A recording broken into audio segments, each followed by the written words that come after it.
Rewind the dynamite from the post-wrestling site. AEW, lighting up the fuse. Sit back and enjoy the bubbly as we hear from John and Wai Ting. Where we're going, we don't need roads. And if the buck stops here, this thing might blow. Everything you hear are opinions of the show. And if you don't like it, go to the forums and let them know. And welcome everyone to Rewind-A-Dynamite. I am John Pollock with Wai Ting. How are you doing tonight, Wai? Doing very well, John. How are you? I'm okay. I'm doing very well. What was your pre-Dynamite ritual today? My pre-Dynamite ritual was having dinner. No coffee, no walk or jog or anything? Nothing tonight. No, I have a mint tea here. So that's that was about it tonight. A mint tea. Nice. All right. Cool. Reliable. It's good. Yep. Tea instead of the coffee today? You like to switch it up? You know, you try to trick your system every now and then. Different forms of caffeine. You don't know what it's going to expect. Might have different effects. You never know.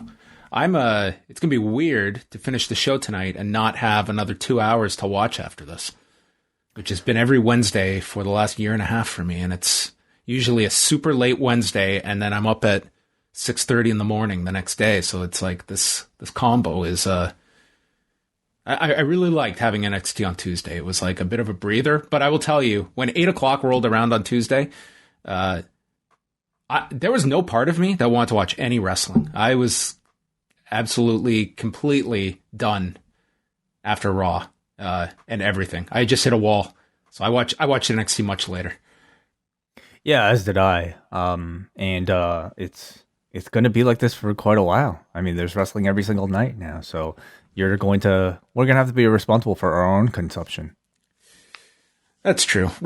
There's as much wrestling. There's wrestling on whatever nights you want it to be. You can space it out. It's like no one's under any obligation, including you and I, to have to watch every single hour that is out there. Yes, I completely agree.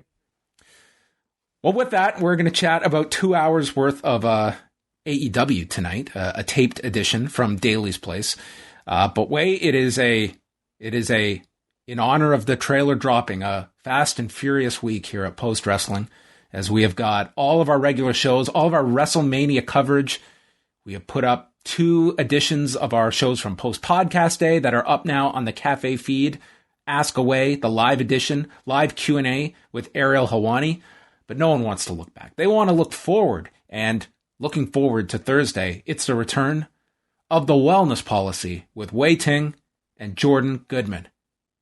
That's right, John. Yes, me and Jordan, 3 o'clock on the Zoom on postwrestlingcafe.com. We will be going live for all patrons for this month's edition of the Wellness Policy. As we discussed on Monday, we will be talking about the book, The Subtle Art of Not Giving a Fuck. And I don't know if you know this, John, but the word fuck is a big no-no on book covers. So it's usually F asterisk asterisk asterisk. Why didn't you pronounce it that way?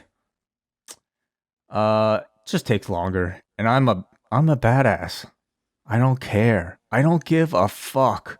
And that's what this book is all about. Not giving a fuck. That's what the title, I mean, they should have really put the full word out there if they really want to, preach what they're selling.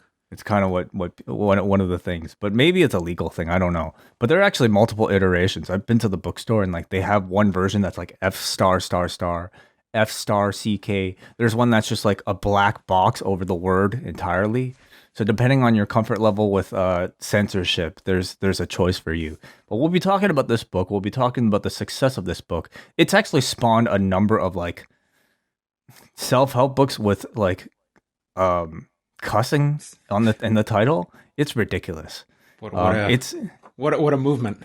It's like the bitch in the wrestling promo. Like that type of thing. So Jordan and I will be talking not just about the title, about the book, not just the marketing of the book, but some of the lessons that are within it. So it'll be an interesting discussion. If you've read the book, if you want to just hear more about it, we encourage you guys all in the Post Wrestling Cafe to join us 3 o'clock Eastern time on the Zoom tomorrow. And if you can't join us, leave a question in the forum.postwrestling.com. We'll also have a big edition of the British Wrestling Experience that will be dropping on Thursday. Martin Bushby controlling the reins for this week. He'll be joined by several guests, including a member of Parliament, Alex Davy Jones, who is going to be on to chat about this brand new report out. They are going to be dissecting that, discussing like their thoughts on the report. Will Cooling is going to be on. It really looks like a very engaging edition of the British Wrestling Experience. And Benno is like the Kyle O'Reilly. He will be back next time. He's just selling the effects of WrestleMania week. So somebody is yelling at him like on route to the hospital. I would imagine that would have been the culmination of Martin Bushby and Benno one day. Benno would certainly be the Adam Cole of the group. I think he would make the full turn. You're dead, Benno. You're dead. And then they'd be told go 40 minutes, and Martin Bushby, the triumphant submission artist, ends up getting the victory, and then they're wheeled into the hospital with Benno screaming, "This'll never be over." Martin definitely seems like he seems like a brawler to me, actually. Like Benno would be the technician. But anyway, we'll have to ask them. Also tomorrow, maybe this is the main event of the entire week, John, because tomorrow night, our friends at Up Next, twitch.tv/UpNext podcast, they will be holding Up Next Mania. And do you know, John, what's going on Up Next Mania? I got my latest update on the card is that we're going to be getting the grudge match of all grudge matches. Andrew Thompson versus Wai Ting in a promo battle.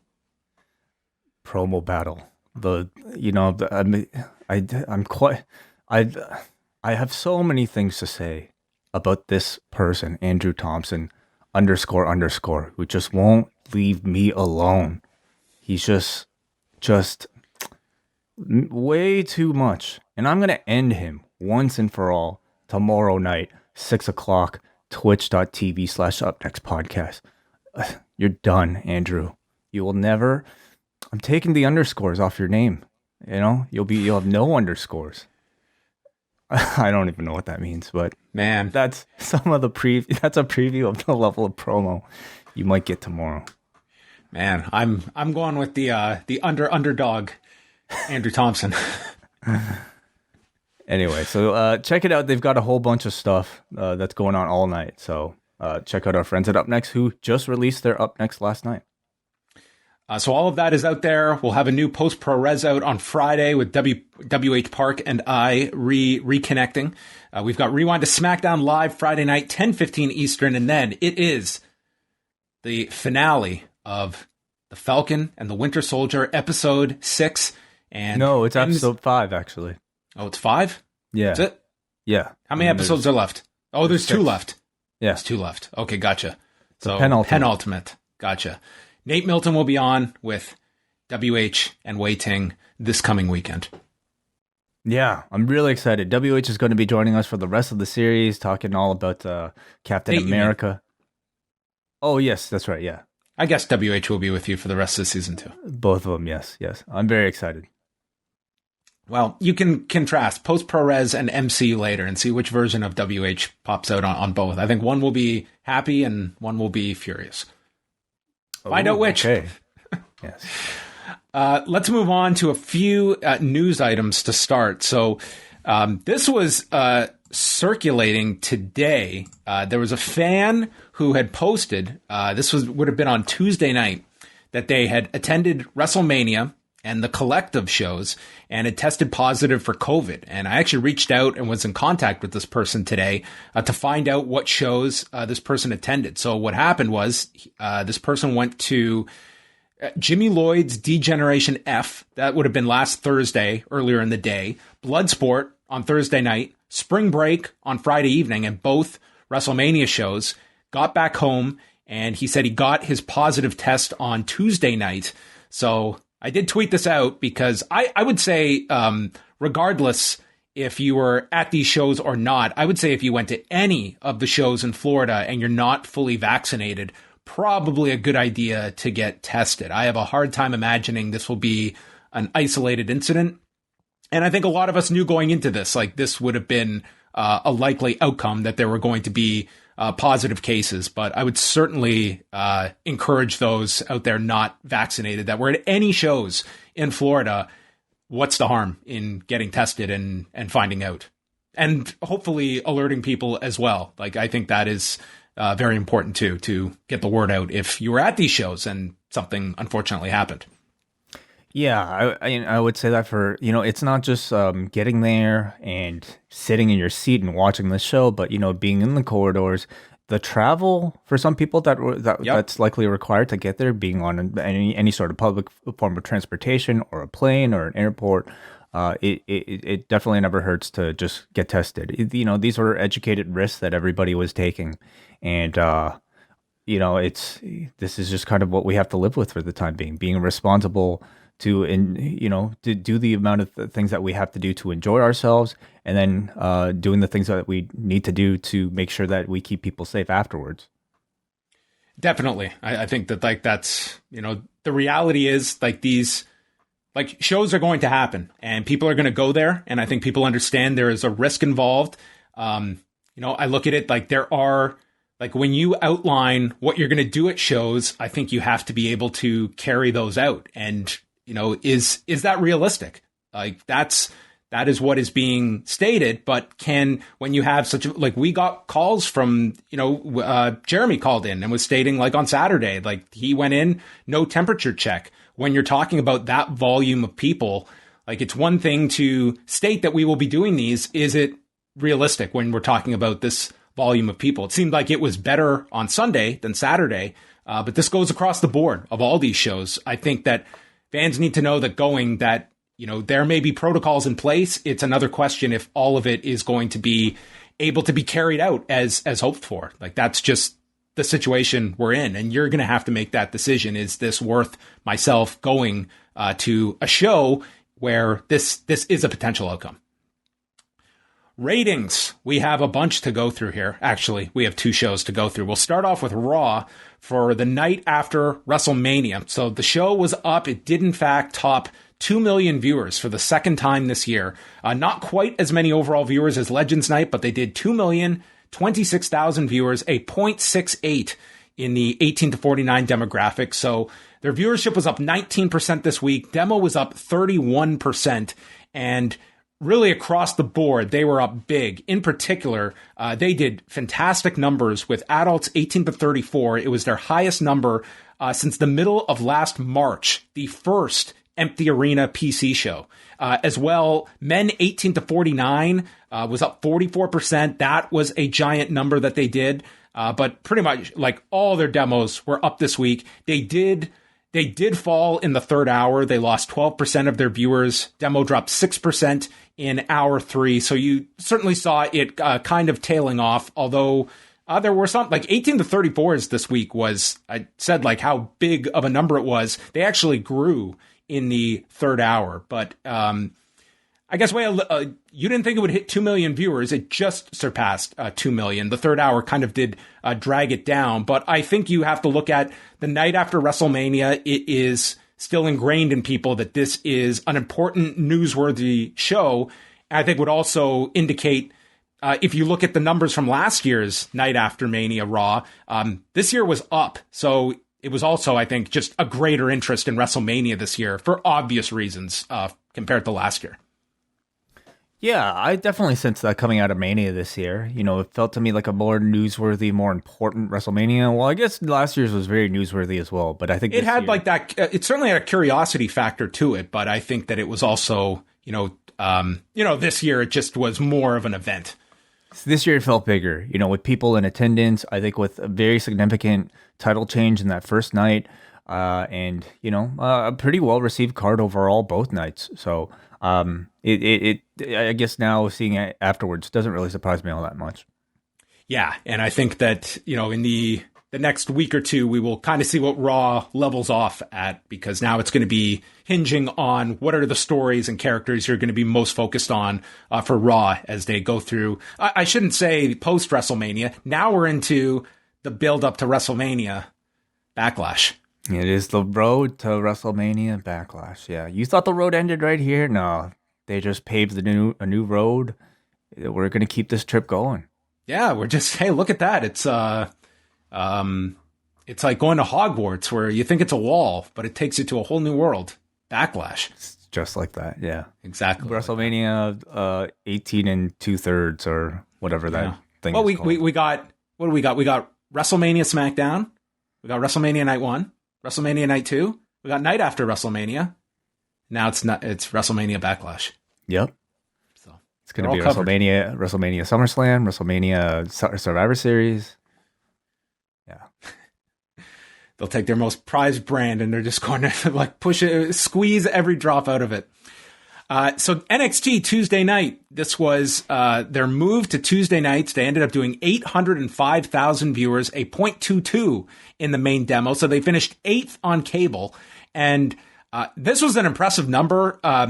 It would be most accurate to compare this to not last week, but 2 weeks ago, I think, to get kind of a better sense of, was this a big jump or not? Last week, it was positive and negative, like to compare to. Like last week was such a gigantic, like it was a takeover.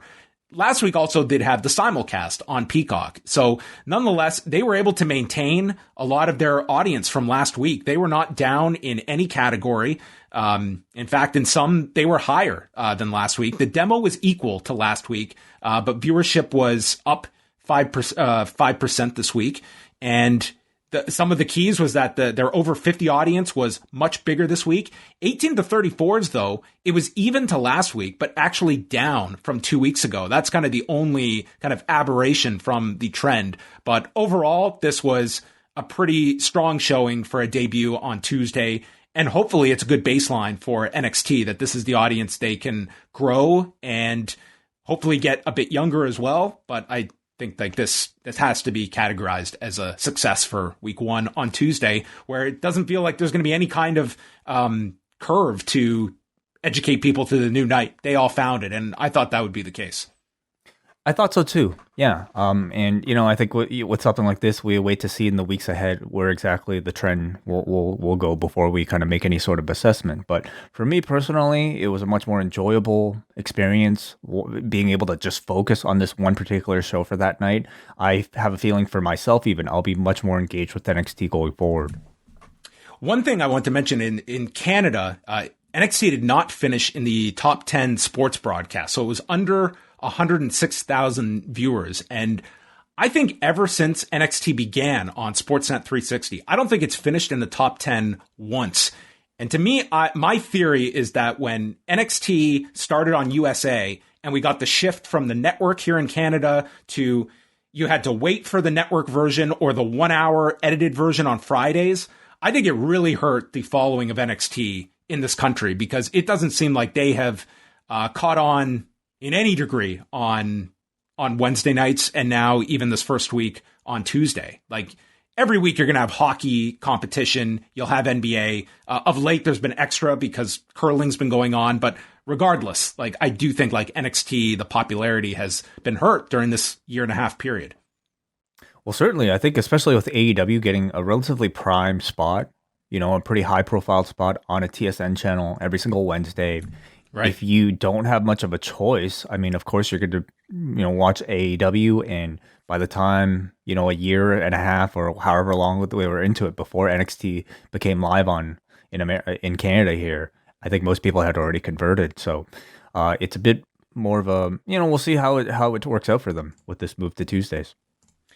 Any quick thoughts just on NXT itself? I guess the big moment on the show was the unannounced appearances by Rhea Ripley and Bianca Belair, and Raquel Gonzalez. It doesn't seem like we're even going to go through a transition. She was very much portrayed as a babyface, and kind of earmarking this segment as this is the future of our women's divisions across all 3 brands. I thought it was a cool moment that they did with the 3 of them, and really positioning these 3 as the future. I thought it was really cool. And, I didn't even realize the NXT connection between the 3. I mean, everybody at this point is coming through NXT, but for these 3 in particular, they're a lot fresher out of NXT, and therefore it did feel like an NXT accomplishment. It reminded me kind of, of the times that they've done this in the past, post celebration, anytime you have a collection of champions who share something in common. Benoit Eddie, I hate to bring it up, but like that to me is, one of those moments. Punk and Daniel Bryan, the night after both of them became champion. So it was a nice little moment that they presented, and further bolsters this incredible NXT's incredible reputation for their incredible women's division. I thought it was like a pretty good fresh start. The Kushida title when I did not expect, but it's a great. I love the direction of it. I think Santos Escobar has just done a tremendous job elevating that championship, and now by the time Kushida has won it, I'm that much more excited to see. Like, it's not a demotion; it's Kushida.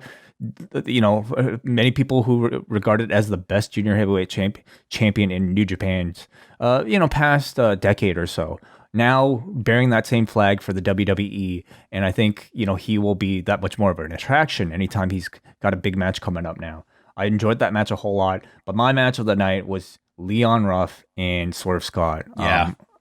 That was something I didn't really expect. I wasn't that excited for it, but man, that match was fantastic. Yeah, they had a really great match. That top rope Frankensteiner spot that Leo Ruff hit was, they just had a really strong outing, and they were kind of playing it up like this was going to be the blow off, and then at the end, it's over when I say it's over. So we're gonna continue this. What did you think about the build up for next week with Sare? They had the video package. We got Simon and Noki's NXT debut. I'm very excited. I really am. I think, I kind of mentioned this on Monday, but I think NXT has just done a tremendous job of presenting their Japanese talent as attractions. They, I guess with Io moving out, like it kind of leaves a spot for Sarai to come in to kind of fill that void. And everybody who's ever held that spot, whether it be Asuka or Kairi, has gone on to do tremendous things. So I'm really excited to see how she mixes in with the rest. What did you think of Frankie Monet's debut? First of all, like it seemed like today was just a lot of people were upset about I don't mind the name at all, but I'm also someone that I don't get upset about pretty much any of it has to be a pretty ridiculous name that I don't know. I thought the name was fine. I had no issue with it. I think Frankie Monet is an improvement over Taya Valkyrie personally. I don't think it's any better, but I think it's actually even a little bit better considering the type of character. And they also already have a Valkyrie in NXT UK. Not to say that even went into their decision making, but it could have been. But I think Frankie Monet is a perfectly fine name. She could have done way worse than Frankie Monet. It's memorable. It's got personality attached to it. It seems to fit this new character. People just are I guess, sometimes resistant to change.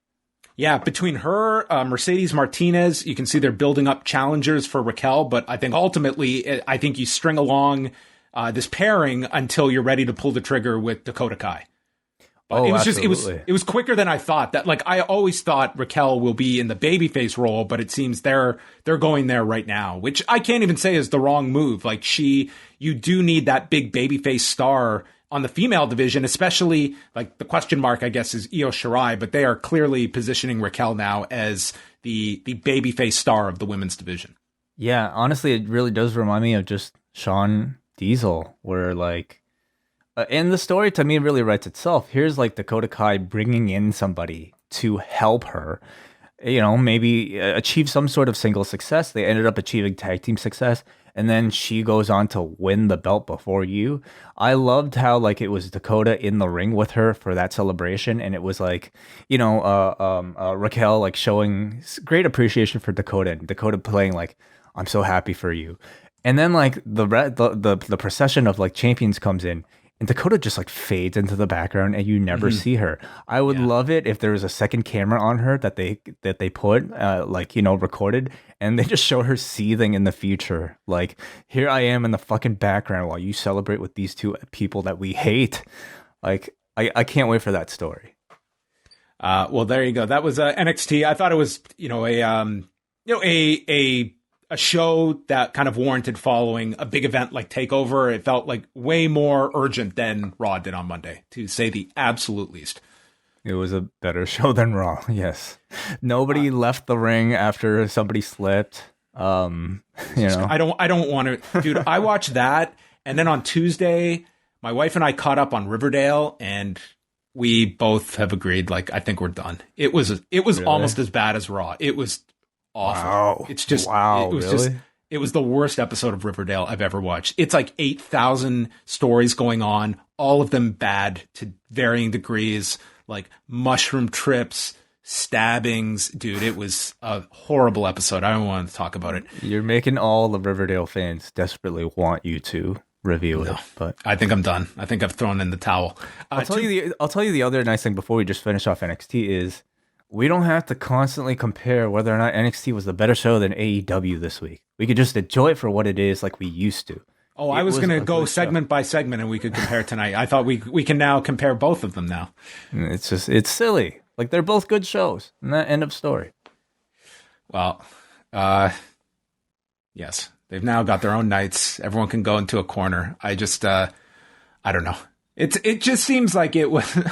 I don't know. It's we say like words like, you know, competition's good for the industry. I question after this how many people really do want competition. It just seems like it is such a like people have their sides, and it's like, I don't know. I just found it comical at the end of the day, the seriousness that was attached to it, that we will say all the right things about, like Jericho and Austin talked about this and how it'll bring out the best in you to have that competition. But it's like, it seems that once we got it was like, oh, this is too personal. It's just too difficult. We can't do this. Brings out the best and the worst, I suppose. And sometimes lately it felt like it was the worst. Well, just quickly here. So FITE TV has been purchased by your favorite Appway, Triller. They have gone out. They have acquired, their parent company has acquired FITE TV. That's, of course, the streaming platform that is connected to just about every pro wrestling group. Even WWE a year ago for WrestleMania, that they went on FITE TV for the WrestleMania shows last year. So certainly a big story in regards to MMA and boxing that are also very much entrenched with FITE.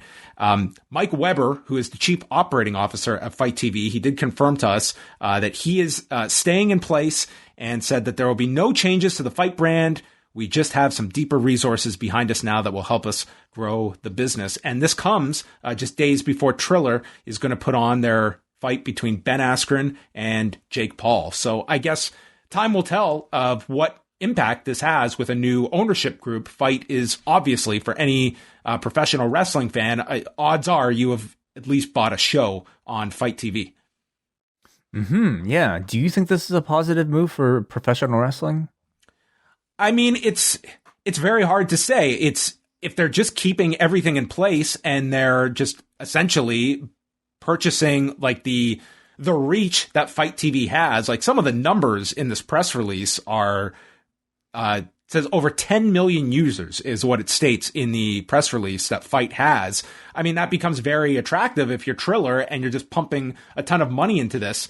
And we'll see. Like, on the surface, it doesn't make any sense that any group would not want to be part of this just because there's a new company, nor would it make sense for Triller to break off relationships with any of these. Like, to me, it just seems like it's a company with larger resources that is overtaking it and hopefully just keeps it as is, because it's made a ton of shows just much more easily accessible for this generation of wrestling and combat sports fans than a generation ago, where you'd be out of luck and wouldn't be able to watch some of these shows if not for something, not just an online streaming service, a reliable online streaming service. And not to say FITE has been flawless with every feed, but by and large, I buy a show on there, I'm not too concerned about whether this is going to stream or not. It's pretty rare that I've run into issues. Have you used the Triller app? No. Are you on Triller, John? No, I'm not on Triller at all. I guess, it just makes me wonder what sort of maybe technological advances we might see as part of FITE now that we have a social media company kind of taking over the reins. Their developers taking over the reins, you would expect. So yeah, I'm kind of looking at this as a positive. And the last note is that the fight is now official between Dustin Poirier and Conor McGregor for July 10th, where tickets will go on sale this week, and it's slated for the T-Mobile Arena. operating at 100% capacity. And this comes after the governor of Nevada had announced that they are hoping that Nevada will be open completely by June the 1st. So that looked to give the green light for the UFC to go ahead. Tickets are on sale this week, and I have no doubt this will be another instant sellout for the UFC, as we saw for the upcoming 262 show for Houston next month. And I think July 10th, tickets will be gone instantaneously. Yeah. What do we revisit know? our first story for all of our thoughts? Well, what do you think about the element of travel by that point, John? In terms of people flying in for this show? Yeah, international specifically, the Conor fans. Oh, internationally, that I think will be tougher. I don't think you're going to get the Irish contingent flying over. I just don't think that's likely going to be possible. You'll probably get some. You will probably get some that are willing to do that. I just think it's going to be a very. I do see this being more of a domestic audience attending this show, just for the travel provisions that are in place. Not so much getting into the US, it's getting back into your home country and what restrictions they're going to impose on you. Are people going to look at that of, first of all, gigantic ticket prices, going to Vegas where that's not going to be a cheap trip, and then the prospect of potentially quarantining for 2 weeks. I think that's going to be a tough ask for people as opposed to just buying the show. Is that, I guess we probably, they're not a conversation we need to have right now, but like, you know, for people that are vaccinated, is that still a requirement? I don't know if you would know that or not. I mean, it depends on the country, right? Like everyone's going to have different provisions in place, but it seems that, you know, certainly I think that in the US, it seems like they are, moving by the time July rolls around. I mean, the vaccination rate is going to be that much higher than it already is. So I think if you are, I would say, even if you're a conservative fan, and we've already seen, I think that they're like the UFC audience, at least at this scale for a 16,000, 18,000 seat arena, I don't think they have anywhere near the hangups that we have seen for wrestling audiences, for instance, not just WrestleMania, but smaller shows as well. I think that even if you are on more of the conservative side, by the time July rolls around, if you want to go to this fight, I could see people in the US being, this pushing them to get tickets and think like by July, it's going to be that much better. So I have zero doubt that this is going to be an instantaneous sellout. Yeah. But not us attending. No, I will. I don't think I'm leaving my house till July. I think that's my new decision. What are we up to? Over 4,000 cases today? Something like that? I've kind of stopped. I've stopped looking at numbers, even though I saw today's. It's like the world seems like it's just going a different direction here. Yeah, I do encourage everybody to keep up with Dr. Alex Patel, though, who, continues to tweet a lot from the ICU directly and the situation that continues to evolve here in Ontario. So he's a recommended follow I would always encourage. Well, on that note, we go to Dynamite tonight, our taped edition from last week. And the Young Bucks started the show explaining their heel turn from last week, and that Moxley pushed them to the edge, and they are the best team in the world, but they allowed others to take credit for their work. This is a newer and better version of themselves, and that opened the show. And this, again, was taped last Thursday, so Moxley was off to do Bloodsport, so Moxley was not on this show.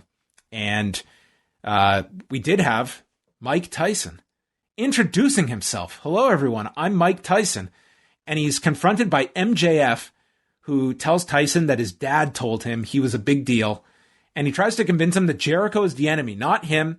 And he asks if Tyson wants to be on the right side of history, trying to encourage him to be on the side of the pinnacle.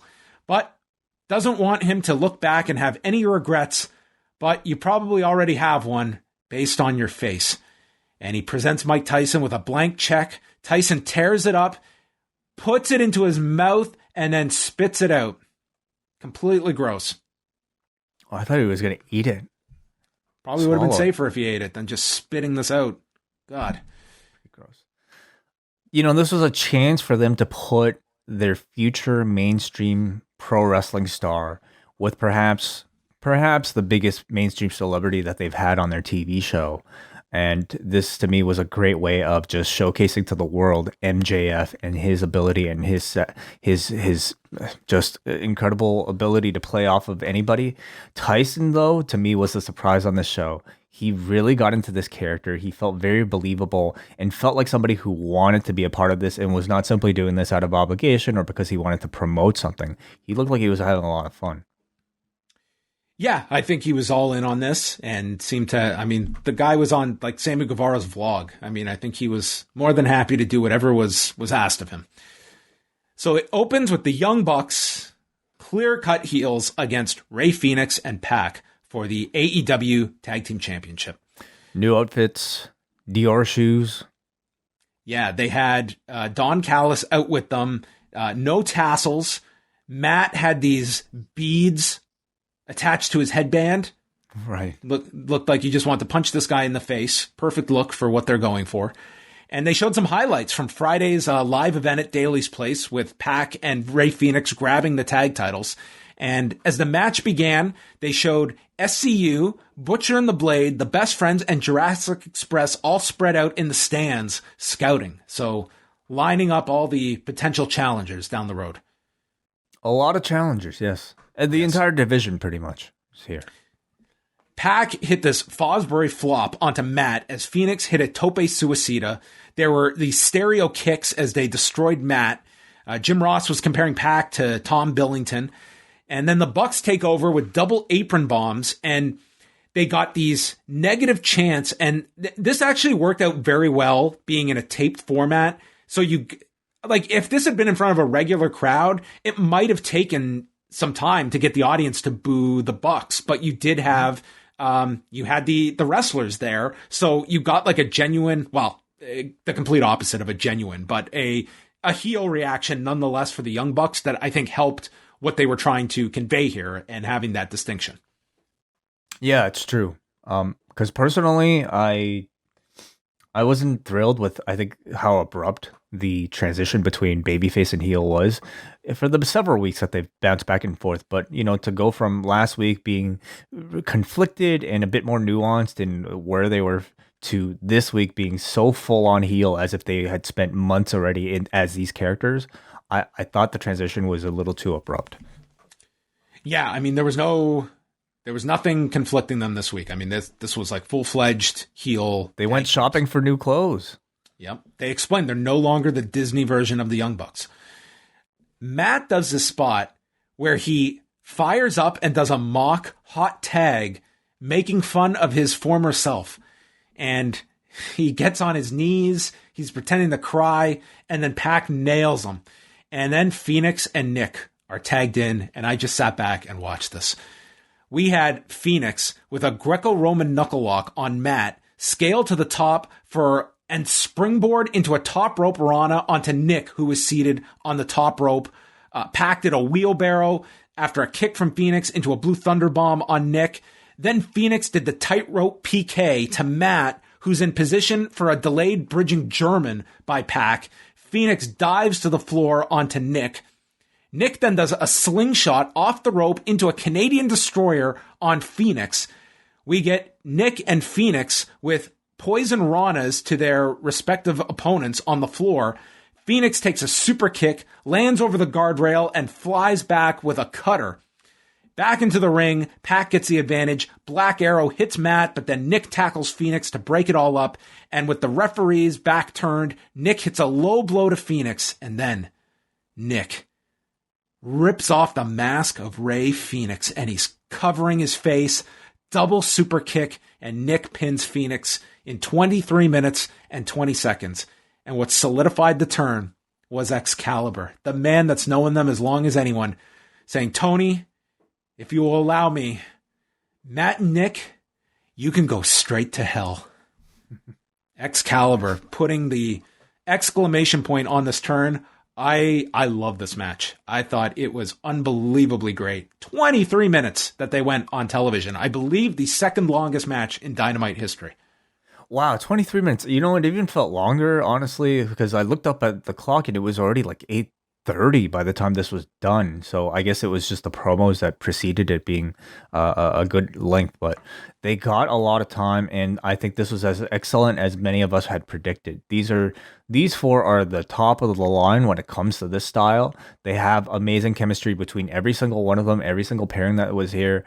And, you know, despite how I feel about the storytelling with the Bucks and how they got to this heel position, in the end, if they're going to have like matches like this, I can forgive a whole lot. It did work for the match for them to be these dastardly heels. I think the finish just cemented it. But I'm with you. Like, it was a very, like, to go from the, if your last shot was last week, they're so conflicted, and then you don't pay attention to any of the online stuff, any of their interviews, and then you watch this. Like, it's a drastic change in a week. But I will say, I thought they were great heels in this match. They were fun, yeah. We knew there would be. It's, to me though, takes me a little out of it when I just kind of feel like, okay, the script says we're heels tonight, so we're just going to be completely 180 heels. But, you know, again, if the matches are good, you could forgive a whole lot. Marvez is with Hangman Page and Dark Order, and he wants to know what Hangman thinks about Omega and the Bucks. But he just changes the subject. He says that John Silver is 4 to 6 weeks away from recovering from his shoulder injury, and then he walks out and avoids answering the question. So keeping that in the back of your mind. Marvez then spoke to the Inner Circle and Mike Tyson. We've got Back in Black shirts for the Inner Circle, and Jericho's really pushing the pineapple, the pinnacle, and says that they have learned from their mistakes, and when they did so, they reached out to those they had wronged, and that included calling Mike Tyson. Jericho has a lot of respect for Mike Tyson. He's stayed relevant for over 30 years and told Mike, if he ever needs it, or Tyson told him, if you ever need anything, I'll be there. And Jericho called him up to be there last week, and he doesn't expect any special treatment from Mike. And Tyson says, like the great referee Joe Cortez, he will be firm but fair in tonight's match. I think if we're comparing turns that took place last week, I much prefer the Inner Circle's version of it.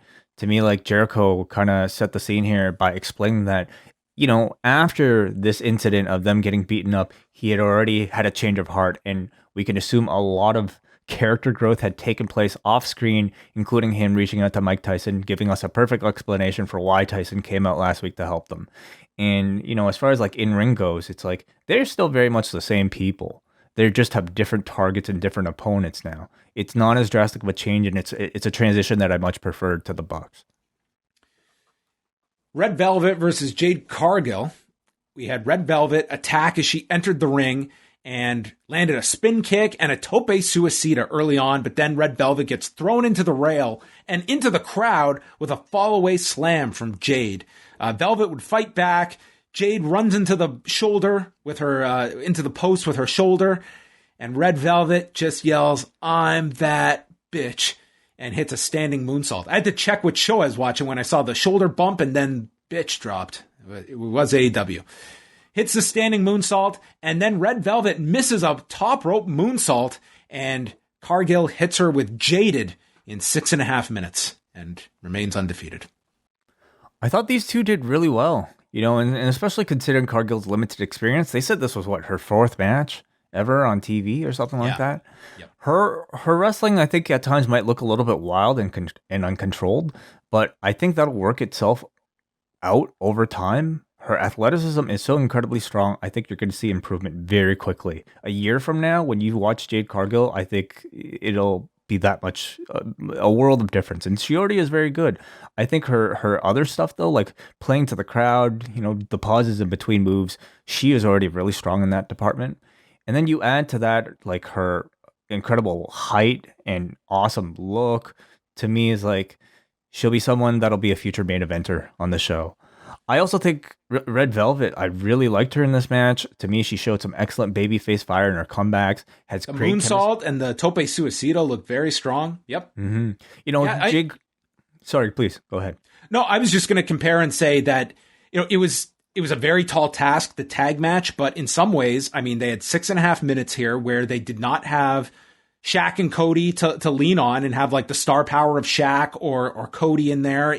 Like they were just put out there, and we got the picture in picture. It's not like they could cut out any of this either. Like, we got the straight match here, and they got more time than I thought this would. So I thought, I think both are very, very promising in their roles. And again, with Cargill, like 4 matches deep, that's remarkable where she's at already. And the charisma factor, that gives me that sometimes can be the hardest thing to kind of find. And it seems like she's had that from the very onset. I think they've both taken great advantage of this Shaquille O'Neal thing. Maybe as inconsistent as the build was, coming out of it, you have 2 brand new stars in Jade Cargill and Red Velvet, and they were successful in that. It seems like in 2021, you're going to a training school. It's like you aim for QT and Dustin or Katsuyori Shibata if you're in the U.S. Absolutely. Yes. No doubt. Shivani is with Dr. Britt Baker and Rebel with a graphic of the rankings. Baker is ranked 3rd. She is 7-1, but Red Velvet, who is ranked 2nd, just lost. Therefore has fallen to 5-1. Therefore, Baker has to go up to the number 2 spot, and she will be racking up more wins to move up as she will be wrestling on Dark Elevation this Monday. Cool. I like these updates. Her continued journey. Anthony Ogogo versus Cole Carter. Ogogo came out with QT, Nick Comoroto, and Aaron Solo. And we got highlights of the street fight. They did a very good job of making this house show feel like it was something of note. They had the highlights of with the tag titles earlier and then the street fight. And I think that that's something like when they eventually, if they get to doing house shows every now and then, showing highlights on TV, like making it seem like house shows are worth going to and they're not just a throwaway that don't exist on TV. Well, I think with the ranking system, that's right. They'll count towards those too. Yeah, it is perfectly designed for something like house shows to give them relevance because every single match will be counted towards the story in some way. And I'm sure they're just setting the stage for eventual travel when it comes to house shows. So Ogogo got sent to the mat, popped up, and nailed this guy in the body. And the body shot leads to a stoppage in 50 seconds. So we did not get the Ogogo Plata. It doesn't really fit the boxer's gimmick, but we did get the stoppage finish, which I liked. I liked it a lot. And I love the fact that it was a gut punch and not, I think there's probably the temptation to go for the, knockout head shot. But the gut punch just makes him look like such a bully, like a schoolyard bully punching you in the gut. And I thought this kid, Cole, sold it really well. And he really needed to because this is a brand new finisher. To me, the key is treating it like it's more of a pro wrestling move by giving it a bit more of the theatrics. And he did that with a big wind up before delivering it. It looked good. It was a perfect way to kind of accentuate this dude's real life credibility while hiding his, limited wrestling exposure. So I really enjoyed this. And it also emphasizes why we have not seen Cody on TV since, they did show the house show. So that really erases that point, actually, that he hasn't been on TV yet since the attack when he took that body shot. But they did show the highlight. Quick feature from Miro. He says that Kip Sabian has avoided him since Arcade Anarchy. He hates wasting his time. He's moving on with or without Kip to become a champion and puts all of the title holders on notice. Good promo from Miro, I thought. Again, no more of that video game bullshit. To me, he just sounds like a good 80s action movie villain type of threatening promo here. Cartoonish, but cartoonish in the best way. And I think we're going to finally get to see the evolved form of Rusev that we've all been waiting for since he came to AEW. In ring, he is still, in fact, I would say he's even more dominant than he was in WWE. He's booked to look like an incredible monster, and he plays that really well. But now he's also somebody who can speak for himself. He can cut his own promos, and he's going to get a serious push to match. So I'm finally excited for Rusev again. Justin Roberts interviewed Mike Tyson, and it's Dax Harwood with Cash Wheeler in his corner against Chris Jericho with Sammy Guevara in his corner. The rest are banned from ringside, including Tully Blanchard, who came out, and Aubrey Edwards told him to get lost. Early on, Tyson stops Jericho from using a chair, then does the same when Dax has the baseball bat. Jericho ends up taking over until he's thrown into the post. We go through the break. Both men lit each other's chests up with chops. Jericho hit a lion salt. There was a slingshot powerbomb by Dax for a 2 count, followed by a swan dive headbutt, missing Jericho, who then goes for the walls, and Cash nails Jericho from the apron, prompting Guevara to go after Cash.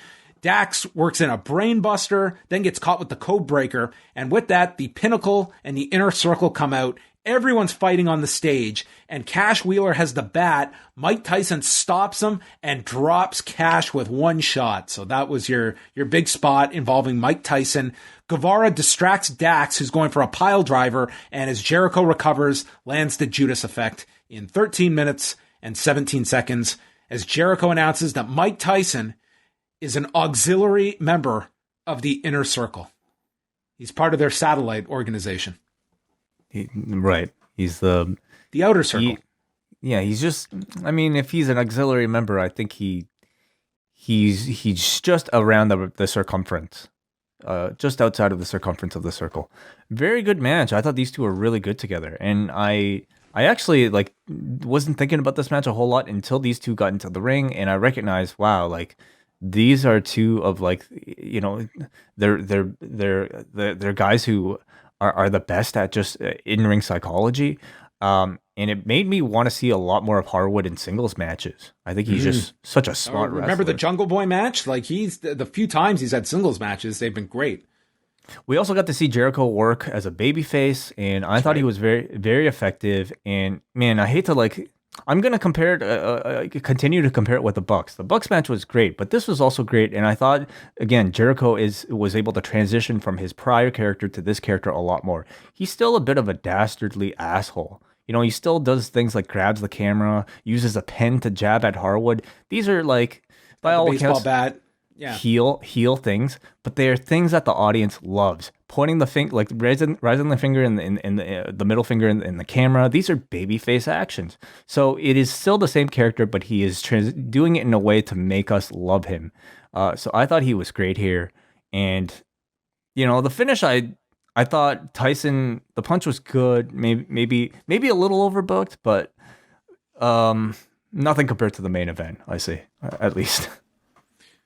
Marvez is with Kenny Omega, the Young Bucks, and the Good Brothers outside. Callis takes the microphone and says that when you think you've seen it all, you've seen nothing. The Young Bucks coming back wasn't the end of the story. It was just the beginning. And Kenny Omega says, we've heard the TV, the internet, the podcasts. Everyone's asking why I've changed. Well, we're sick of these non-sport numbnuts fans who want to be just like us. Well, we were never like you. Matt says they're the best team in the world. We're back. They warn all the other teams, and be prepared to be surprised again. And it ends with Don Callis super kicking the camera. This was more sweet chin music, I would say. Sweet chin music. Didn't quite get the height here that was usual for this abrupt ending. Yeah. So is this group going to have a name? The podcast listeners. I don't know. Podcast listeners? What? That's what he brought up here. They've been listening to the podcasts. They've been asking why. The podcast listeners. The podcatchers? Yeah, I mean, listen, you think about the Bullet Club, you just think about, iconic logo and a t-shirt. And I have to, this whole rebrand does not feel complete unless they have something like that. There's a feature on Thunder Rosa. She's taking over the world. She's going after the AEW and NWA women's titles. She wants the winner of Shida and Ty Conti, and she's going after Serena Deeb. But she's going for the whole world. Everything, yeah. We did not mention yet, but Eva Lise has been let go by AEW. Yeah, she mentioned Eva Lise put out a statement.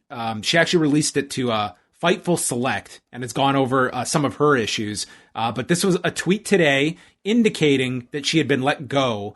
AEW has not said anything about it. It's just It's kind of just Evil East that has put out the statement. But yes, it seems like, well, we'll have the statement. We should, I don't have it in front of me here verbatim, but yeah, she did issue that. That all happened on today. Yeah. Something newsworthy that, I guess doesn't happen all that often in AEW, but, I'm sure more details to come. Yeah, and she had been off for, I think the last time she was used was March 2nd on an episode of Dark, so it had been a while since she had been seen on any kind of AEW programming. Chris Statlander versus Amber Nova. She came out to the Pixies with Cassidy, Trent, and Chuck all with her. They are getting their money's worth out of this song. Like, they're using it for every member of this stable. Do you think it should be specific for Orange Cassidy? I do worry that they will... I don't want them to kill this one because I love this. This is my favorite entrance right now in wrestling. It's pretty great. Yeah. I would use it more judiciously. Maybe you could pay for something else for her.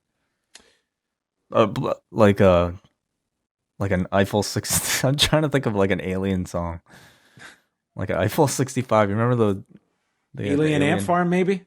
Oh, there you go. Yes.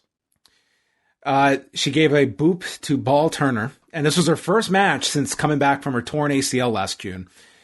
She gave a military press, handstand into a leg drop, got the thumbs up from Cassidy, head kick, a bastard driver, and won in 2:52. It was pretty much just a showcase for Chris Statlander. She's back in the women's division.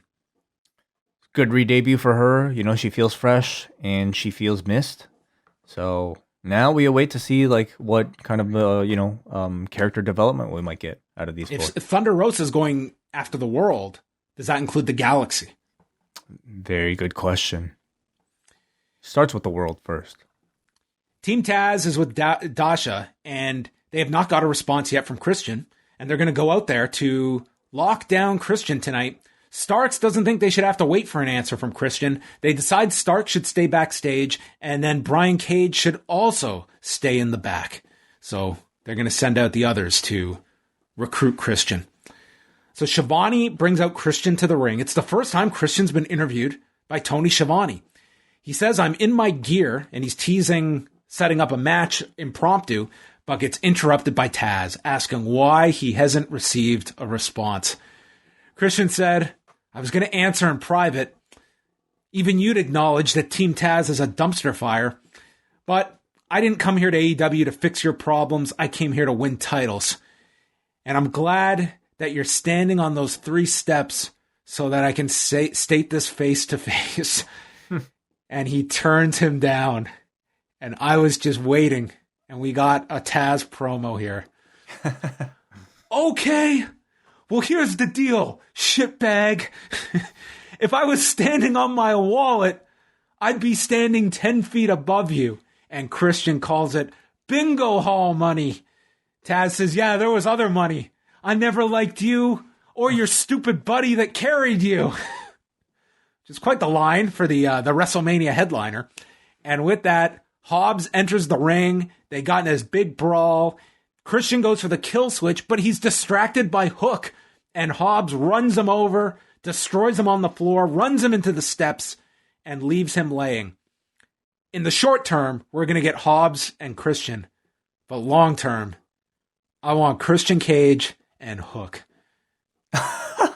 With 4 weeks of Taz promos running down this shitbag. Dude, Taz, I've said it a million times. Like, I think swearing is such a crutch in promos unless your delivery is so great, and then it's phenomenal. And Taz is one of my favorite talkers anywhere, and this was like a great Taz promo. Shitbag. Like, he mixes up stuff too. Like, anyone could be a shithead, but shitbag, like, that's not one that you get thrown at too often. No, there's some real creativity. He's very creative with his words. He's a chemist. He is. He takes all these different elements, and it does produce a perfect mix. He would be a great self-help author, I think. Put that on the book cover. I really enjoyed the back and forth between these two. It felt like both of them were really, at the top of their game with their trash talking, and I definitely can't wait to see a bit more of it. I'm happy to see Hobbs finally get something to do. I think it'll, the match will be a great way for him to get experience with a veteran. And for Christian, I mean, you can assume it to be a pretty strong win for him on the way up. And next week's show, they announced Hikaru Shida and Tai Conti for the Women's Championship, Powerhouse Hobbs versus Christian, Ricky Starks against Hangman Page. And I like this on the graphic. They listed that Starks has won 9 of his last 10 matches, and Hangman has won 11 straight matches, just to add a reason for this. And then Trent against Penta, which should be pretty good, I think. I think most combinations of guys on this roster, you can look forward to. It's a strong roster. And then the main event, Falls Count Anywhere for the TNT Championship, Darby Allin defending against Matt Hardy. So again, this was taped on Thursday, so this would have been 2 days after Matt's father passed away. So wrestling here under unfortunate circumstances. Hardy comes out alone, and before the match begins, or just as it begins, Excalibur makes one mention of coming up next, it's ONE FC, which is what ONE Championship used to be branded as. But this was the only plug for ONE Championship, and I'm just surprised because this was a strategic time slot to put ONE Championship in. They've been doing these live cards. They're doing them every Wednesday this month, and I don't think they mentioned anything last week, and that was the card that had Eddie Alvarez and Demetrius Johnson. This one was much less star power, but I'm just surprised. They put it here for a reason to try and grab the wrestling audience, but not a whole lot of crossover. Yeah, we don't exactly maybe know what sort of notes that they might have been given, considering that he said, the old name instead of the present name. Maybe it was just very casual. Hey, can you just mention this? This falls on TNT. They're that's their dealing here. It's not really up to AEW to, it would just seem to make sense. You're putting it here for a reason, have some crossover promotion, even a shot of the main event fighters arriving at the arena. This is coming up at the top of the hour, that kind of thing. Yeah. I don't know if you'll if you get that, I think you would get it during the commercial break that TNT would have to put in themselves. I don't know if the combination of the two brands is presently that strong. Oh, I don't think it, listen, these ONE Championship shows I think they probably peaked last week because they had their biggest fighters on last week. And I think the remainder of these 3 are not going to do any significant audience. And they had a big lead in of AEW last week, and they did 196,000 viewers. So and you had TakeOver last week as well, that I think this audience was going to be flipping over to. But even so, I don't see a lot of AEW. I get the theory of it following wrestling, but just ONE Championship, I don't think MMA fans or at least fans that would be watching wrestling in both are going to be too familiar with ONE Championship unless you give them some big reason to stick around for, and it doesn't appear they're doing that. So I can use myself as an example, right? Because I watch AEW. I'm a wrestling fan. I'm somebody who used to watch MMA, but not really right now. So I feel like I might be part of the section that they're trying to reach for something like this. The precedent, of course, has been set with the Ultimate Fighter coming off of Raw. But what made the Ultimate Fighter different was that it was storytelling. It was character development. When you're just throwing a random MMA show out there with people that, with characters that people largely don't know, it's not going to be that interesting. If it was storytelling, if there were storytelling elements, it might have a bit of a better chance. Yeah, and in 2005, just the novelty of fights on cable, you didn't get fights on TV. So just the fact that you had a fight at the end of that show was novel. Today, if you're not familiar with the fighters and it's just, hey, there's fights on, that's not going to be enough for most people. You can get fights any day of the week. It's not, you don't have that same uniqueness to it. But maybe they can promote a Falls Count Anywhere match. With Demetrius Johnson? Yeah, sure. So Darby early on comes off the middle rope and gets nailed with this chair shot, and his back gets cut up. We have the chair around the neck of Darby, and he avoids taking a twist of fate. Butcher, Blade, and Private Party come out, followed by Dark Order and Sting. So we got a million guys out here. Sting takes out Private Party to the floor. Hardy then does this. This to me was the spot of the match. It's, maybe second to the finish, but we've got this set of stairs that are stacked up. Darby gets reverse Irish whipped and he flies over these steps into the guardrail. It was like this guy just glided over these stairs. It was insane. He is very easy to throw, I guess. He's very easy to throw. Yes, that is true. Then Ethan Page and Scorpio Sky came out. They're stopped by Lance Archer. I gave up counting how many people were involved in this match. It had to have been 30. Sting and Archer have a stare down, and Isaiah Cassidy eats a blackout, and Archer and Sting, I guess we have the idea that they're on the same page. Yeah, coming off of the promo segment last week, I suppose. They kind of have their rivals, but like I guess he's taking Sting's advice to heart, and they're joining this week. Sting throws the bat to Darby on the stage, but gets hit with a low blow by Matt, who then hits the twist of fate with the chair around the neck. Darby kicks out. They go to the back where Tony Khan and BJ Whitmer are in the go position, and a ladder is set up. Matt hits a leg drop off the ladder, putting Darby through a table for a 2 count. Then they return to the stage, and a powerbomb gets stopped. Allin hits a low blow, and then he gets the bat, attacks Hardy, and destroys the monitors on the announcer's desk, clears the area. He chokes Hardy, puts him onto the desk, and then he climbs up the lighting truss and dives off with a coffin drop for our first ever bump through the announcer's desk in AEW. Yeah, that's correct. You're right. It's amazing. And Darby pins him 1, 2, 3. I thought on its own, like it was a pretty wild, hardcore match. It was a pretty creative finish that I could get into.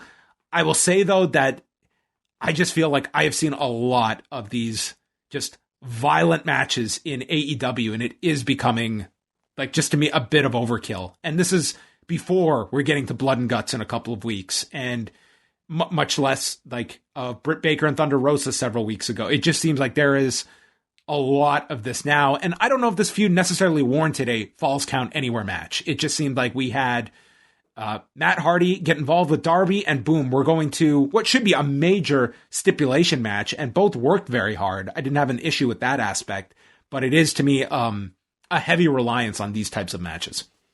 In this particular case, I found it more, for the sake of Matt Hardy trying to maybe give him things to do beyond just, I think, having to wrestle a typical, match. Because I definitely sense a bit more limited mobility in him these days. So maybe, this was just a way of adding some bells and whistles to make it feel like that much of a bigger of a match. I definitely agree. I think, with AEW and hardcore, the bar has been set so high. And I think it'd be one thing if you kept all that stuff onto a pay-per-view. But now on TV, we just saw one of the most violent things we've ever seen in AEW in Thunder Rosa versus Britt Baker. So something like this, despite it being just a beautiful spot to close the show, is not really going to be remembered all that much, even next week. I also think... look, in a month, we got, the exploding barbed wire death match, Rosa and Baker, Arcade Anarchy, and Falls Count Anywhere. That's like within the span of a month. Mm-hmm. Yep. I think another thing that really took me out of this one was the fact that they just crammed way too much story, way too many other feuds into this. I heard Dave Meltzer make the criticism of AEW last week featuring too many people. And at the time, I didn't really agree with it. I felt like despite how many people were featured on the show, I thought, most of them were just supporting characters, and I didn't have an issue separating the focus from the actual people that, deserved the attention to the supporting characters. That was not the case in this match. I very much agreed with Dave's point here. I thought they were cramming way too many other stories and subplots into this. And in the middle of this, like having Sting out there, having Archer out there, having Sky, and I guess that's one whole program, but it's just like, they're not established. Like, it just had no place in here. It's diverting your attention. Like, there was even a point in the match where Jim Ross was saying, let's get back to the focus on the main event. It was just like there's all these other little things going on, and you start, like, there were elements of this match where, like, you're forgetting about Darby and Matt Hardy, and it's a lot. And when you're putting a lot out there, it's like nothing really is remembered at the end. And I think in this match, ultimately, you're remembering that final spot. I think that part stood out for you, but all this other stuff, I think that kind of gets lost in the giant wave that this match was. It was like was a Dark Order in there as well. They were out there. Yep. Who are they? Butcher, battling? Blade, Cassidy, Quen, Sting. It was just a bit much, and I thought, it took away from my enjoyment of the story that Darby and Matt Hardy were trying to tell. So maybe there's something to that. Too many people at once is not necessarily a good thing. I will say for Matt Hardy, I thought this was one of his best performances in AEW. Like in terms of especially considering the circumstances that you mentioned, absolutely. One of the toughest weeks, I'm sure, for him. So I mean, under those circumstances, I think it was very impressive the fact that he went ahead, and I would say like a singles match in AEW is not coming to mind that tops this for Hardy of the past year he's been here. I'm trying to think of like one of the Sammy matches where they like the tape match that him and Guevara did on the pay-per-view, the one after the like that one to me, I don't know, like that depends kind of on your. Was that the that was a cinematic match? Yeah. Oh no, that wasn't very good. Yeah, I don't think that was better than this, and that would be the only other one that stood out. So there you go, Dynamite. I really enjoyed that tag match. I thought it was one of the better AEW TV matches this year. Dax Harwood and Jericho was great, and I'm with you. I think like the story of the Inner Circle has been very compelling, and it's a lot of attention to detail. It doesn't seem abrupt, if that's the criticism that you have of the Bucks, which I think it has been. But those to me were two of the big standouts. Tyson was really good in his role.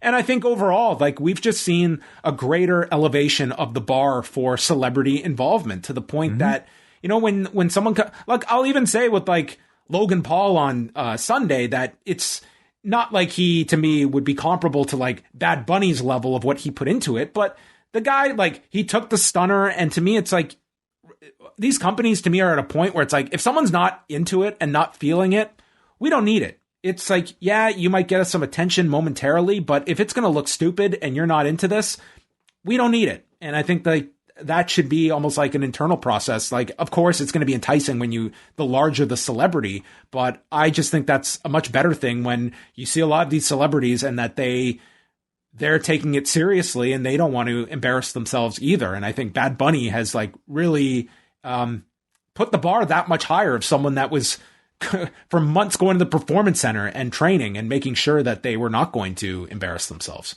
Him, Pat McAfee. Sure. And yeah, absolutely. I think, the common thread is just celebrities who have an appreciation and a respect for pro wrestling. People who aren't treating this thing like it's just a way to get their name out there.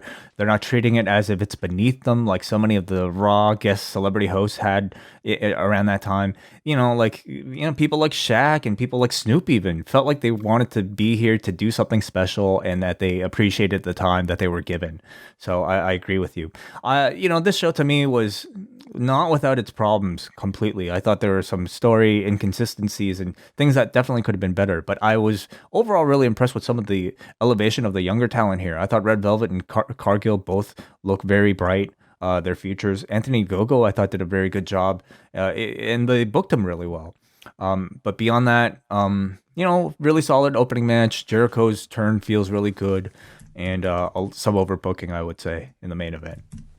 So last week, AEW did. Let me just look at the number here. I'm going to put you on the spot for a prediction way of what their audience is going to be tomorrow. So last week, they did. This, to be fair, this was, let's look at 2 weeks ago, because last week had TakeOver they were going against. 2 weeks ago, they did 700,000 viewers, a 0.26, which was not a great number if you're looking at past months. So what do you think? Do they top, I'll say, over or under 825,000 viewers? What did they do 2 weeks ago? 700. 700. Okay. And last week, how did they do? Last week they did 688 against TakeOver. 820, is that what you said? The bar? 825. Yeah. Higher. I'm gonna say higher. Higher? Okay. Yeah. And for the demo, I'll peg it at, let's say, 0.32. Okay. The last 2 weeks have been 0.28, 0.26, and 0.30 going 3 weeks ago. So I'll say 0.32, higher or lower. Ooh. I'm gonna say just that or lower. Okay. You? We'll see. What's your prediction? I think that they're going to do. I see them doing right around 825. And to be honest, I did not feel Mike Tyson was like this big thing over the past week. No. Maybe on a non-WrestleMania week that would have had more buzz attached to it, but I did not sense it this week. I mean, it's also, I think, a relatively rushed, promotion job. They only had that 1 week to push it. It wasn't as if like it was a big attraction that you're pushing forward on a pay-per-view, for instance. So I agree. I don't think it was that much attention. So I will put it right around like kind of what I guess. I'm going to say I think it'll do. I think it's going to do over 800, somewhere in that 800 to 825 range, and I'll say it's going to do a 0.31. That's going to be my guess. Okay, all right. So we kind of agree. Yeah, I think in that range. We shall see.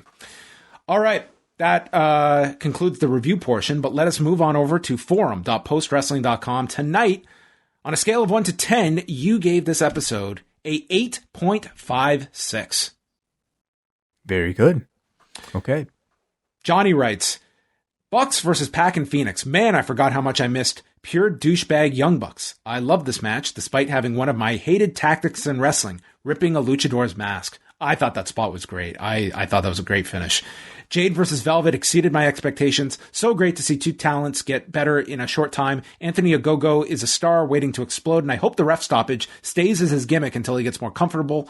And beginning to rehab Miro. This show just feels like it's addressing whatever problem fans have, whether big or small. More vignettes and promos. I'm glad we're getting some more, and could be the first pro of NXT moving to another night. Also, the amount of punishment Darby takes just makes the perfect underdog babyface. What do you think the card is for Double or Nothing? All I got in my head as basically booked for the show is Shida versus Britt. I mean, for the Omega program, seems like they're hinting at certain things. We're looking at Kingston Mox in the mix. I could see the tag match being Moxley. I could see like Moxley and Kingston teaming up against the Bucks at the pay-per-view. I could see that. Although they did show like all the roster watching the Bucks match tonight, so yeah, it's kind of leading you to think that they'll be defending against one of those teams, although it just might be a TV thing. I see every one of those teams as TV programs, even Kazarian and Daniels. I don't even think they get a pay-per-view out of that. If Moxley and Kingston are with the Bucks at the pay-per-view, and that's just a guess, I mean, with Omega, I mean, you did have him pin Moxley, but I can't see them going to that match again. Yeah. Paige. You did the tease with Christian, but that seems like more of a long-term thing down the road. Well, Hangman didn't they say Hangman's number one contender right now? Yeah, that feels way too early to do that one. But these are, unless there's some thing out of left field, like something comes out of this Impact pay-per-view that he wins another belt and you put him with another champion somewhere. Yeah.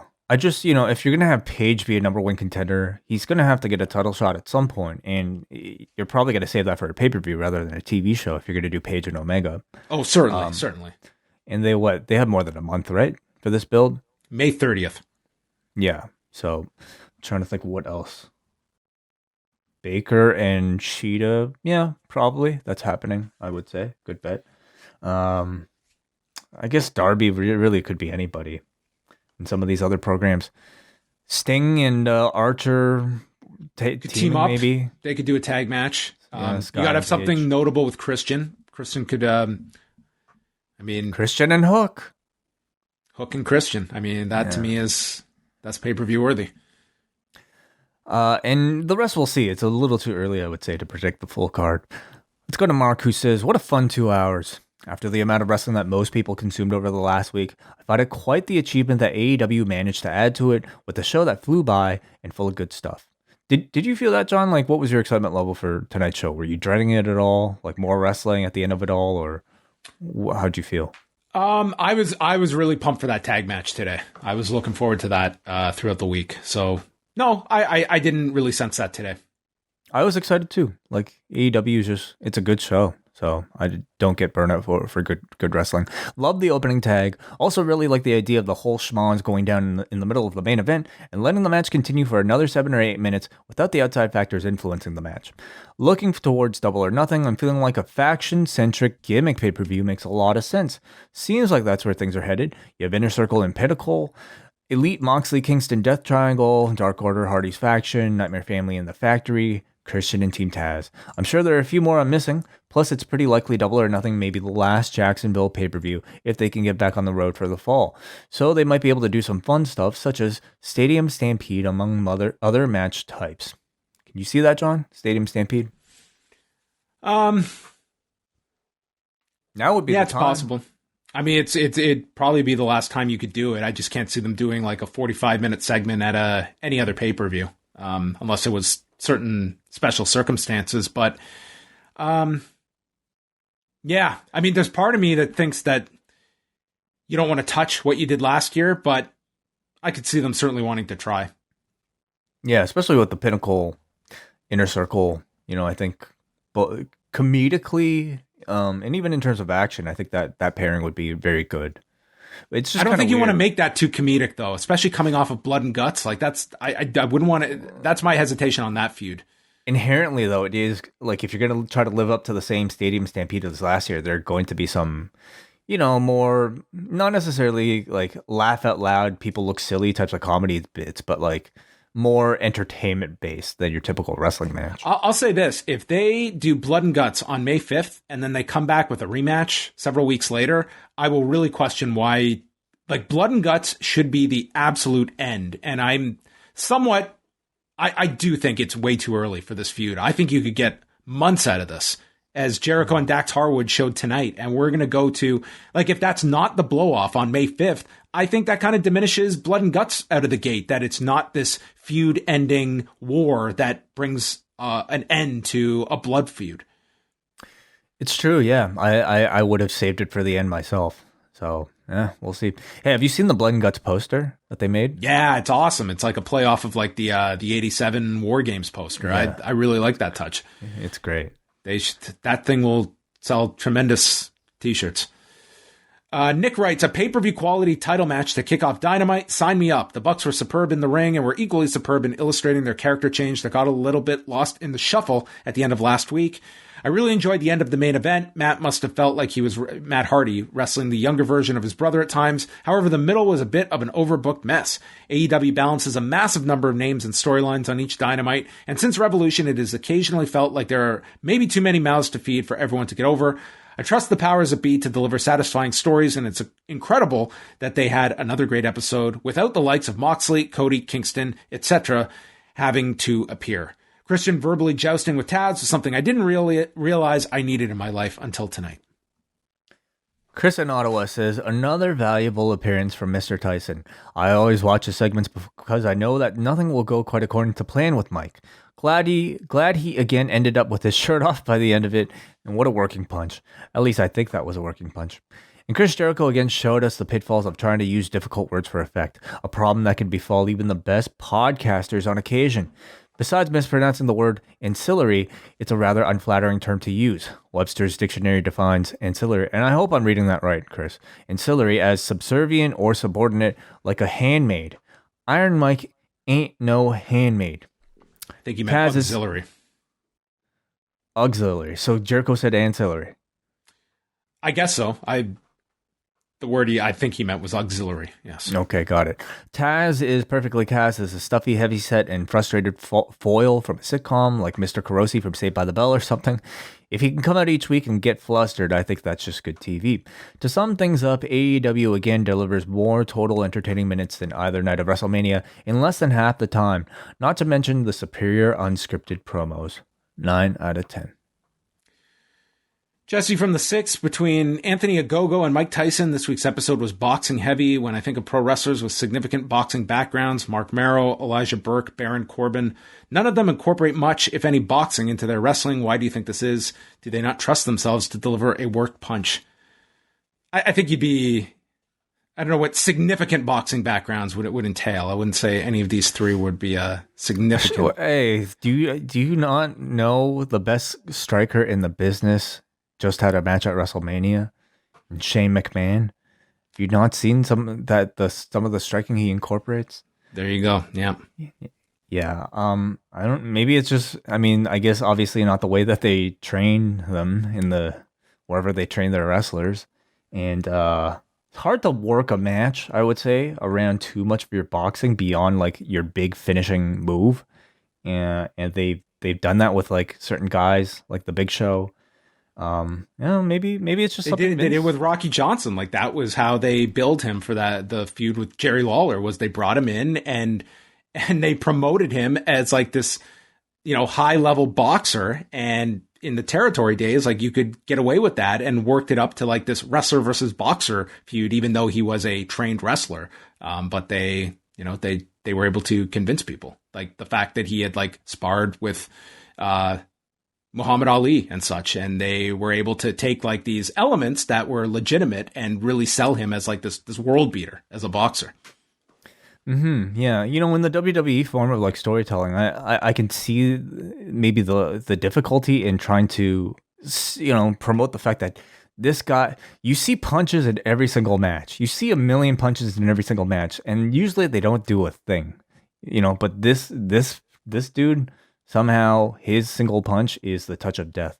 And, you treat anything with enough seriousness and enough promotion. It's all in how you sell it. Like you could get anybody over in this fashion. It's all in how you sell it and how much you're committed to it. It's like you don't necessarily need a boxing pedigree to get a boxing gimmick over. We got a Muggin who says, I love the opening tag title match a lot, and it was refreshing to see the Bucks stay heel, despite how wishy-washy and somewhat forced the turn was last week. The Inner Circle Pinnacle feud took another step forward with Mike Tyson fully aligned with Jericho and company. Do you think Tyson comes back, John? At some point, I'm sure he will. Later. They need him. Like, I don't think he's the hardest person in the world for them to book if they have an idea for him and it works out. I also wouldn't want to overdo it either. Yeah. I wonder what the plan is for Double or Nothing with the Blood and Guts match being on AEW TV. Solid promos backstage with Rosa and Baker, and the Falls Count Anywhere match with Darby and Matt Hardy was good. The coffin drop through the table was mad. And Kate's our final one here. She says, I feel like I need to go back and watch the opening match again because there's no way that my brain took all of that in. I found the match dizzying to watch. It was also nice to see 2 women's matches and a couple of promo segments. I especially liked the booking of Jade and Red Velvet. Velvet gave Jade the toughest challenge she's had so far, enough to throw her off her game, but in the end, Jade was too powerful. Neither of them looks bad after that match, and I hope both will be big players in the division. Every time I see a Darby Allin match, I'm caught between really excited and wanting to stage some sort of intervention for him. I don't want to see the boy die on screen, and I'm starting to think that that's his long-term career plan. Matt and him put on a solid show, Hardy's best singles match since he came to AEW. I couldn't help but notice that some of the footage they used in the video package before the main event was of Darby fighting the Butcher, which happened at the house show last Friday. Do you think that means that we'll get to see the whole thing at some point? All in all, a great way to spend 2 hours, 8.5 scary looking punches out of 10. Tony Khan has said as much. Like, they taped the house show. They did commentary for it. I think at some point they will put it somewhere. It's just a matter of when and where. But I mean, they filmed it for a purpose. So I'm sure it'll pop up somewhere. Someday, like with the way things are going, they're going to be able to say, we have X hours of content that we can sell to this provider, or that we can promote ourselves on our own service. So if you're already doing the match, why not just put a camera on it? Yeah, I think that it's an interesting strategy because they did not come out of out of the gate with house shows. It was strictly doing TV. That I think that there was, especially a period at the beginning where if they had done select house shows, I think it was to the point that you could have said Friday night we're doing a non-televised event that you could buy for $10. And I think they would have done well with that by doing less shows instead of doing, 3 house shows every week. So it'll be interesting what their strategy is this year, or once they get back to touring, what is their approach to live events? Do they do the odd one in certain markets? Do they ramp up live events beyond just doing the TV? It's like what they're doing now, just fulfilling their own commitments that they have attached themselves to with TNT, but also all of their dark content. That's a lot. They are taping a ton of matches every other week. So it'll be interesting to see what, if any, of that changes once things somewhat get back to a more normal schedule and you're incorporating travel into all of this. I think you're going to see more. I think the roster is big enough now that you could have split crews, do different shows, in different parts of the world. All right. Well, that will bring an end to Rewind-A-Dynamite. So thanks to everyone for joining us. Every Monday, Wednesday, Friday, we're here live after Raw, Dynamite, and SmackDown. So we appreciate all of you that tune in live on Wednesdays, the Double Ice Cap and Espresso patrons. Thursday, Way is back at 3 Eastern Time for the Wellness Policy. Looking forward to this, Way. And then I will be back post Pro Res on Friday, and then Rewind to SmackDown on Friday night at 10:15 Eastern after the SmackDown after WrestleMania edition of WrestleMania SmackDown. I mean, this to me is the big one. It's the real show because we're going to see follow-ups with Bianca Belair, Roman Reigns, the 2 main events of WrestleMania. So I look forward to that one a lot. And all Edge. Right. That's right. That's right. Do you expect that we see Edge? I think that's the part that I think like we kind of glossed over is the fact that you took the 2 guys with like the career-ending injuries and gave them concertos. Like logically, should they even be on the show on Friday? Like that should be, given who the characters are, and you did these concerto shots, like there's the argument that, well, at the very least, they better not just be waltzing out at the beginning of the show all smiles.